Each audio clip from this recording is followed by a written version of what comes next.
लोगोफोर आं दा नोंथांमोननो बे भिडिअनि गेजेरजों मोनसे जोबोद गोनांथार खौरां खिन्थानानै होनो आखायाव लादों।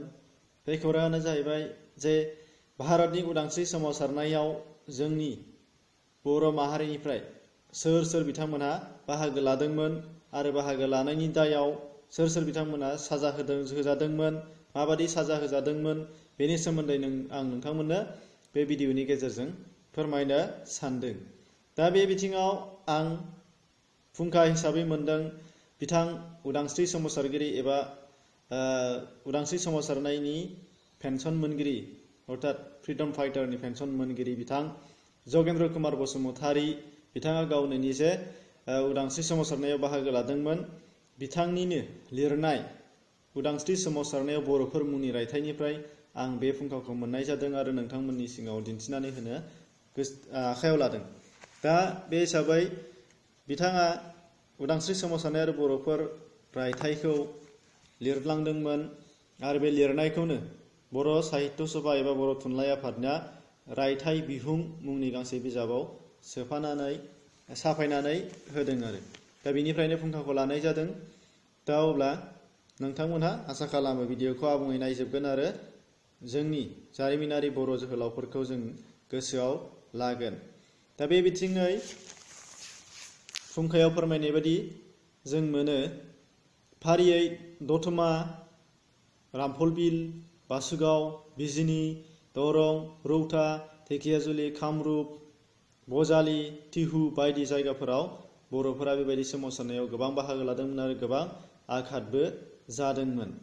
दा बिनिनो गिबि फारियै 1921 मायथाइनि हेफाजाब होयि सोमावसारनायखौ जों बयबो मिथिगौ।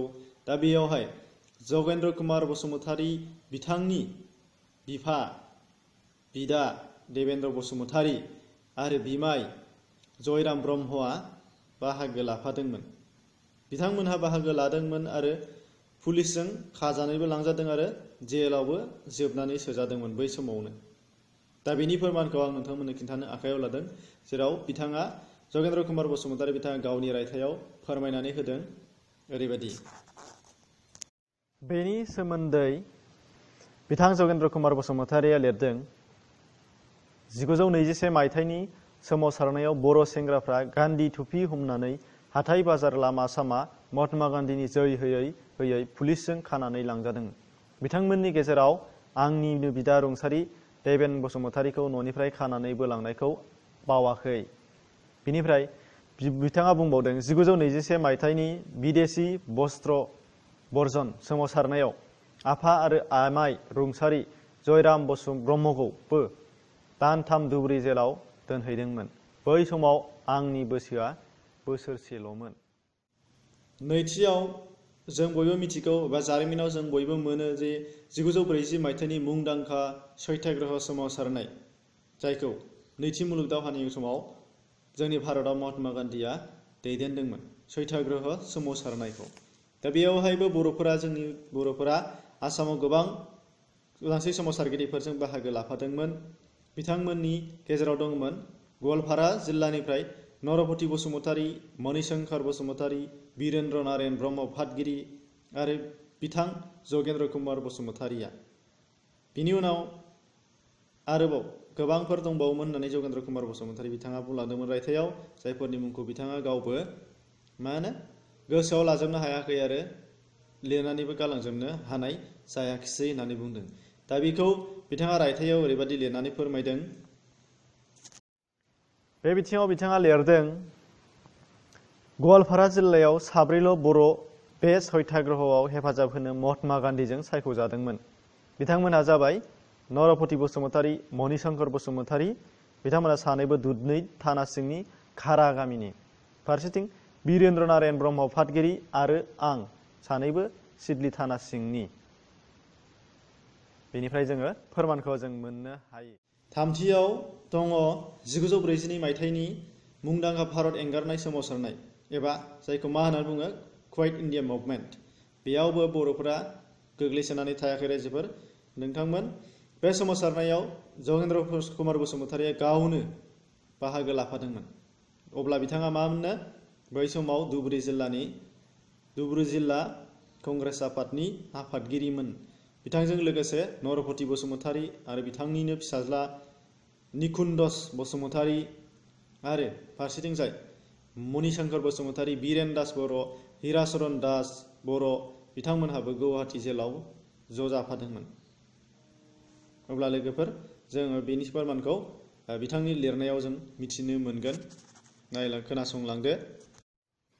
बिथाङा लिरदों, सैत्यग्रह सोमावसारनायनि दायाव गावखौ खानानै लांदोंनो बै समाव, बेनिखायनो बिथाङा लिरदों, जिल्ला कंग्रेस कमिटिनि गाहाय सम्पादक जतिन दासखौबो ग्रेप्तार खालामो।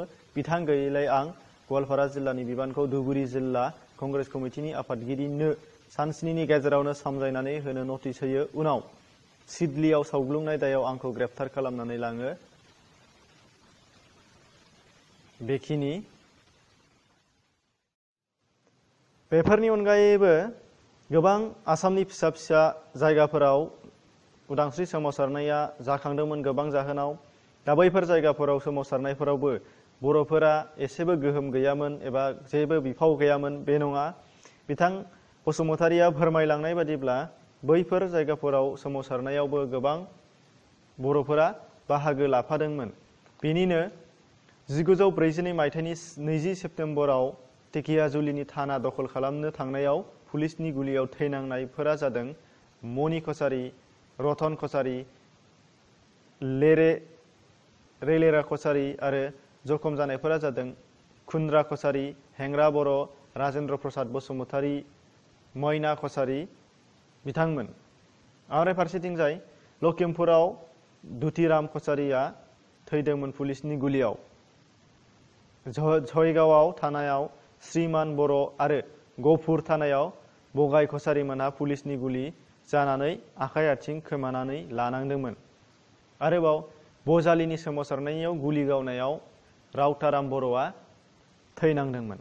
दा बेखिनि खौरांखौ जगेन्द्र कुमार बसुमतारी बिथाङा गावनि लिरबिदाङाव लिरनानै गालांदों। बिथांमोननि अनगायैबो जोङो बिथांनि एबा जगेन्द्र कुमार बसुमतारीनि लिरनायाव जों ओरैबायदि मोननो हायो जे बिथाङा बुंलांदों, गासै गाव नुनाय आरो गावजों लोगोआव थाफानाय गासै उदांस्रि सोमावसारगिरि बिथांमोनहा बर'फोरा आसामनिफ्राय सा 500नि खम जानाय नङामोन होननानै बुंदों लोगोफोर। नाथाय दुखुनि बाथ्रा बेसोदि जोंखौ आसामनि जारिमिना नेवसिलांबाय आरो सा 500थ' बबाव सा 50निबो जों दा फोरमान एबा फुंखा नागिरनानै मोननाया गोब्राब जानानै फैबाय। आरो बिथां जगेन्द्र कुमार बसुमतारीयाबो गैला। बिथाङा जाहैबाय 2008 मायथाइयावनो रुंसारि जालांबाय। बिथाङा जोंनि बासुगावआवनो थायोमोन। बै समाव गोथां समाव जोंनि माखासे दैदेनगिरिफोरा फुंखानिफ्राय नागिरनानै मोनाखिसै, हयथ' जानो हागौ। दा बेनिखायनो जा एसे मोनो बिथांनि फुंखानिफ्राय मोननाय एबा गुबुन गुबुन फुंखानिफ्राय जों जा एसे मोनो, बर'फोरा बयबो गोसो गुदुं जानानै बिदिनो सानफा एफा एबा बर'नि जारिमिनखौ मुलुगाव गोदानै जाखांहोफिननांगौनि जोंहा गोनांथि दं होननानै आं सानो।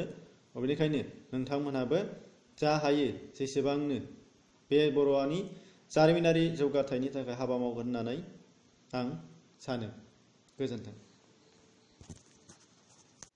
जोबनायाव आं भिडिअ' नायगिरि नोंथांमोननिसिम खावलायनो सानदों जे नोंथांमोनहा बेनि आबुं थंखौ एबा बे फुंखानि गासैबो गुदि खिथा मिथिजोबनो थाखाय नोंथांमोनहा बर' थुनलाइ आफादनिफ्राय साफायनानै दिहुनजानाय रायथाइ बिहुं बिजाब, बे बिजाबखौ नोंथांमोनहा अननानै बायनानै फराय आरो आबुङैनो मिथिनानै ला।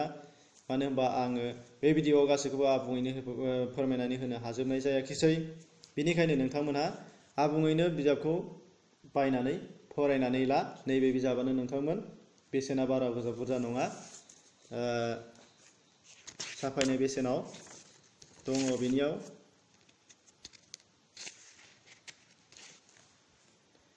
2006 मायथाइयाव साफायनाय 82 रांल'मोन। दा बिजाबा लाइब्रेरियाव एभेलेबेल जानानै दङ लोगोफोर। नोंथांमोनहा बेखौ आं आसा खालामो नोंथांमोनहा बायनानै फरायगोन आरो खायफानियाव दंखायोबा जानो हागौ। बिथांमोननिसिम आङो गोजोननाय जासिबाय। गोजोन्थों।